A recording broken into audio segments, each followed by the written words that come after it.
आ गए अपने बच्चे का डीएनए टेस्ट करवा के? हो गई तसल्ली? ये क्या बोल रही हो तुम? तुम्हें नहीं पता मैं क्या बोल रही हूँ? तुम्हें बहुत अच्छे से पता है। तुम्हें कैसे पता इस सब के बारे में? जिस डॉक्टर के पास तुम गए थे उसी ने बताया।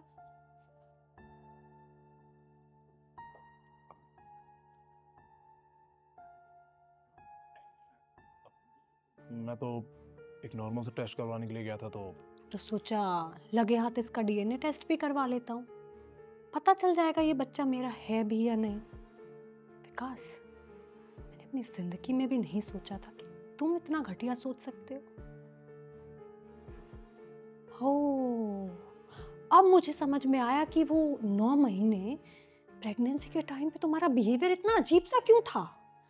ना तुमने मेरी केयर की, ना मेरा ध्यान रखा। एक औरत को जैसा उस टाइम पे फील होना चाहिए वैसा फील ही नहीं हुआ मुझे।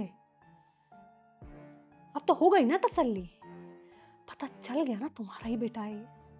अब क्या करोगे? लौटा दोगे मेरे वो 9 महीने जो मैंने अकेले बिताए, या फिर जो आज तुमने मेरे कैरेक्टर पर उंगली उठा दी है, मेरी इंसल्ट कर दी है, वो लौटा दोगे? रिया, आई एम सॉरी, लेकिन मुझे डर था। तुम पहले किसी और से प्यार करती थी और उसके बाद उसे छोड़कर तुमने मुझसे शादी की। विकास, मैंने तुम पे ट्रस्ट करके तुम्हें अपना पास्ट बताया था। हाँ, करती थी मैं उससे प्यार, बहुत प्यार करती थी।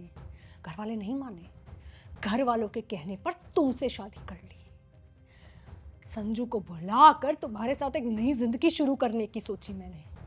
खुद को बदला, सब कुछ बदला, क्या नहीं किया मैंने तुम्हारे लिए। और तुमने क्या किया आज? तुमने मेरे प्यार और वफाई पर पानी फेर दिया। तुमने तो मुझे कैरेक्टरलेस ही साबित कर दिया। नहीं रिया, ऐसा कुछ भी नहीं। बकवास मत करो मुझसे। अगर तुम्हें मुझ पर शक था तो मुझे पहले ही बता देते ना, मैं इस बच्चे को ही नहीं पैदा करती।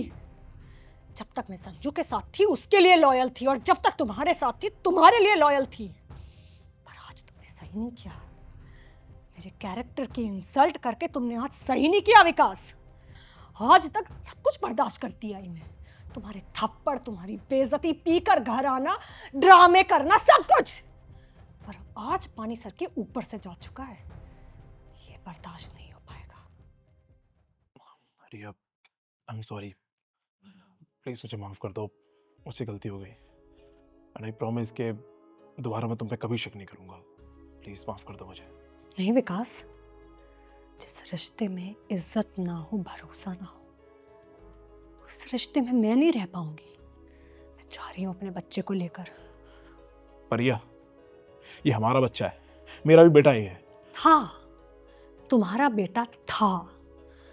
डीएनए टेस्ट करवा के तुमने इसकी और इसकी माँ की जो बेइज्जती की है ना, अब हम दोनों में से कोई भी तुम्हारे साथ नहीं रहेगा।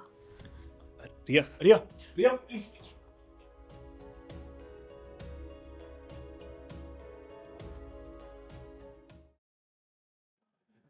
मैं घर छोड़कर तो आ गई, पर अब समझ में नहीं आ रहा जाऊं कहाँ।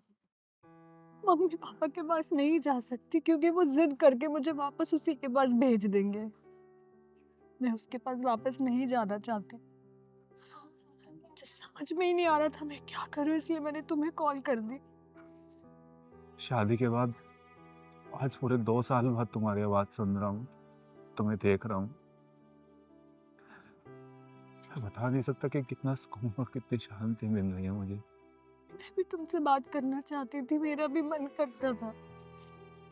फिर मैं तुमसे बात करती या मिलती तो विकास के साथ गलत होता। समझ सकता हूँ, और इसलिए मैंने तुम्हें कभी खोल नहीं की, चाहे मेरा कितना भी मन किया हो।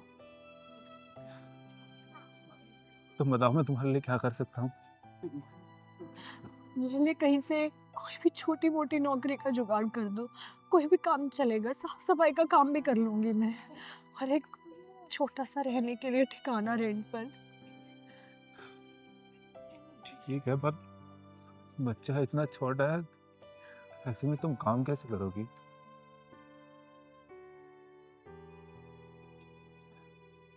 समझ में नहीं आ रहा मैं क्या करूं।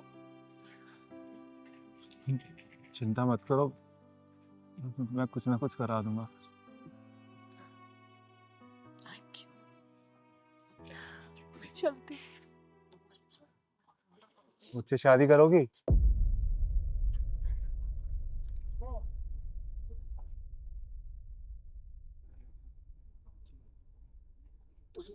मुझसे अब भी शादी करना चाहते हो?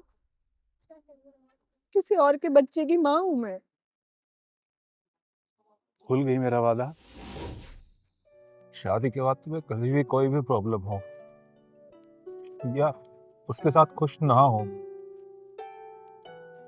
तो मैं तुमसे कभी भी किसी भी सिचुएशन में शादी करने के लिए तैयार रहूंगा। मेरे शादी होने के बाद भी? बच्चे होने के बाद भी तुमसे शादी भी करूंगा और मैं अपनाऊंगा भी। याद है? मैं तुमसे आज भी उतना ही प्यार करता हूँ और तुमसे किसी भी सिचुएशन में शादी कर सकता हूँ। क्या मुझसे शादी करोगी? हाँ।